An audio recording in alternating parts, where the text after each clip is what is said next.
What's going on, everybody? It's Edwin back again for Strictly Comics, and this is take 2 because I recorded the first time and there was just a lot of issues with it, and so I'm just going to hurry up and record again. Couple things I want to make, couple announcements I want to say real quick. One, we usually do a pull list first, then we read some comics, and we shoot right away, but I won't edit and get them posted until the next day. Not going to be that way this time because our air conditioner just took a dump on us yesterday, last night, when we got home from work, and I didn't get hardly any sleep last night because it was so freaking hot here in Houston. It was like, almost 90 degrees. So like all we had was like a fan the whole night. So it really sucked. So not gonna be our regular routine like it usually is. So I do want to get this pull list out to you guys as soon as possible. So that's why I'm doing this right now. Huge week this week. I can't wait for Villains Month to be over with. And this week is the last week, so it is over with. But, my God, financially, it's been taking quite the toll on my wallet. Really glad that it's over with. My wallet really needs a break. It's really been rough, you guys. If my weekly pull list was like this every week, I would really drastically have to cut back on my comic books because it's too much, man. I just don't see how some of you guys out there, you buy every comic book. I'm like, I don't get it. I'm like, really? If you got that much disposable income, then you know what? Kudos to you, because I sure don't, and that ain't gonna be that ain't gonna be me. That ain't gonna be me. Anyways, this week's pull list, I got it. I want to get through it because I got a lot to show you guys. Kind of a lot to talk about as I'm doing it. So let's get into it. Up first, Saga, Chapter 14. I usually don't read this. My wife reads it.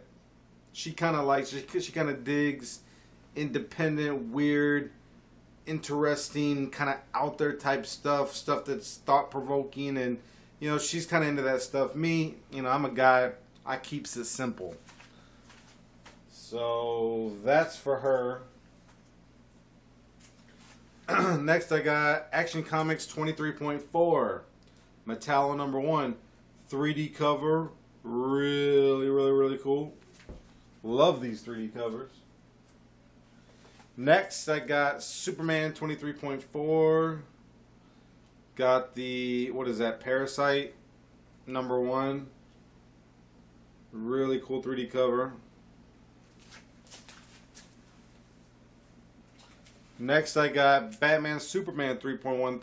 Thought this was kind of weird because this title just came out and they're already doing Villains Month on the point issues. Doomsday number 1. Really glad to have this. In my opinion, they saved a lot of the really better villains toward the end of the whole Villains Month. Because a lot of the ones that I really wanted, I ended up getting like on that last week though. I got Justice League of America 7.4. Black Adam number 1. This is a really cool cover. If I bought 3D covers based on the covers alone, this would probably be one of the ones that I would definitely have to get. Really like this. Really like this. Next I got Aquaman 23.2. Ocean Master number 1. Don't really know anything about him, although I did read the Throne of Atlantis story arc, which I thought was really cool. And then he ended up getting imprisoned with the land dwellers instead of a ocean prison like where he's from. So, that was kind of cool. Kind of different. Good story, though. If you haven't read A Thorn of Atlantis, definitely read it. It's really good. I say that because it was unpredictable who was behind the whole issue. Green Lantern 23.4. Really nice 3D cover with Sinestro. Sinestro #1. Really, really nice. And, you know, I know a lot of you guys out there aren't really able to get these. And again, I'm really fortunate enough to have these. I'm very thankful and I feel blessed to be able to get these 3D covers. Because I really think I'm going to keep them. I really do, because if you look at Batman #1 of the New 52, even though it just came out a couple years ago, there's just not that many of them that are being sold on the web. So even though these are modern comics, they can still be kind of rares, so to speak, kind of the hard to finds a little bit. You know, you never know. And, you know, I'm not hurting for money right now or anything like that, so I don't have to, like, sell them or anything. So I think I'm going to hang on to them for a little while. Next, I got The Wake #4 by Scott Snyder. Glad that this is back because, as I recall, it's been quite a while since #3 came out. So I'm really looking forward to see how Scott Snyder progresses his story in The Wake #4. So we will definitely see and check this out. I think the issue that I had with the last issue was that it was only like 19 pages, which is a big no-no, in my opinion, when it comes to comic books, especially as high-priced as they are right now. Next, I got Tom Strong, The Planet of Peril #3. I will probably continue to pick this up because it's only a 6-issue miniseries. And so far it's been pretty good. And I really want to see where it's going.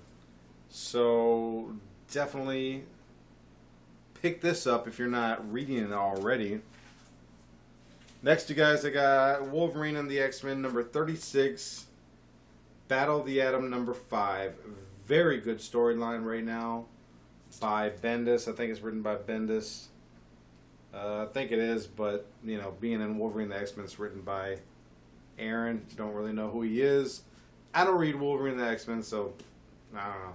But this story arc is good. I really am looking forward to just absorbing all that it has to offer because, you know, I want to know what's going to happen to the X-Men from the 60s. Next, you guys, I got Avengers #20. I bought this mainly because it had a really cool cover. I thought this was a really awesome cover, so that's really why I bought it. I don't buy comics based on covers, not usually. But if I did, I would definitely get covers like this. Really, really sinister, monstrous looking. So, we'll see how it ties into Infinity. Not really, excited about Infinity. It's been okay. But I think that with what's going on with Battle of the Atom and, Villains Month and Pandora and all that, I think that they are way more exciting than what's going on right now in Infinity. Batman and Robin 23.4, Killer Croc 3D cover. Really, really, really sweet. Really digging that. Next I got Uncanny Avengers #12. Kind of an cover, Got some watermelon colors going on right here. Next I got Ultimate Comics Spider-Man #27. Really enjoying Miles Morales. Definitely one of my favorite Spider-Mans right now. Also by Bendis. Next I got Transformers More Than Me CI #21. Got the B cover. I had the A cover, but I thought the B cover looked better, so I took it out of my box and switched covers. Really like this. I love the artwork that they're doing on these covers. I wish they would translate into great artwork on the inner pages, but that hasn't been the case. The artwork's been average. It's been alright. TMNT number 26, City Fall Part, what is this, Part 4? This is the B cover. They didn't have any more A covers. And I wasn't going to spend their overpriced variant covers, so I had to go with this Kevin Eastman, Peter Lard looking B cover. That's what they had. And that's what they had that wasn't all bent up and dinged. So, but it's about the story at this point with modern comics. So, really looking forward to doing this, reading this, and probably doing a review on it. We will see. I think that I am, because I think that TMNT right now is very, very big when it comes to independent titles and great stories right now. I think that they're definitely up there as far as like probably top 5, if I was to guess. Could be wrong. That's me. Superior Spider-Man Team Up number 3.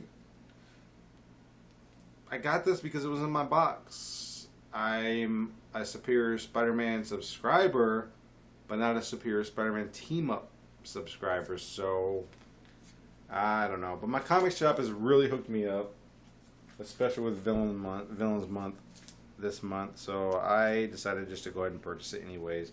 Scarlet Spider 22. So you got Kraven the Hunter. After we found out that it wasn't Ben Reilly that was back, that it was Kraven the Hunter. They screwed us over. Don't know why, because they deceived us and spent on hard-earned money on foolishness. That's right. Honestly, it was a decent story, but if I'd have known that it really wasn't Ben Reilly, I wouldn't have bought it. And now I'm really being careful about what I purchase, especially since covers tend to be so misleading. Next, Batman Detective Comics 23.4, The Man Bat. Sweet, freaking awesome cover. Not a Man Bat fan, but a cool cover. Next, you guys, I got Batman 23.4 with Bane. Got that cover. Really cool cover. And last, you guys, I did get a copy of Batman the Dark Knight 23.4. Joker's Daughter 3D cover. Super stoked about getting this because went on eBay today just to see what they were going for, and you guys are paying $50 a pop for this thing. But I did see that the price is kind of dropping a little bit because I heard the story sucks. I heard that people are really disappointed about how this turned out. Definitely look forward to a review of this because I'm going to read it. I'm going to do a review on it and give my opinion on whether or not it sucks. That's it, you guys. The video is getting pretty long. Got to cut this short. I want to give a big shout out to DNA Comics in Humble, Texas for hooking me up. My Joker's Daughter #1 increased in price 10 times, and it's only the first day of its release. So I'm grateful, I'm thankful, and I'm blessed to have it. So I want to give a big shout out to them. Don't forget to like, comment, subscribe, you guys. I always appreciate it. Getting close to 100 subscribers. Let's keep it up. Let's share these videos. Let's, support Strictly Comics and the comic book community. I am always appreciative of what you guys do, your comments. I read them all. I respond to all of them. And keep it up. As always, keep God first in your life. Enjoy your comic books, though. And God bless you guys. I'm out of here.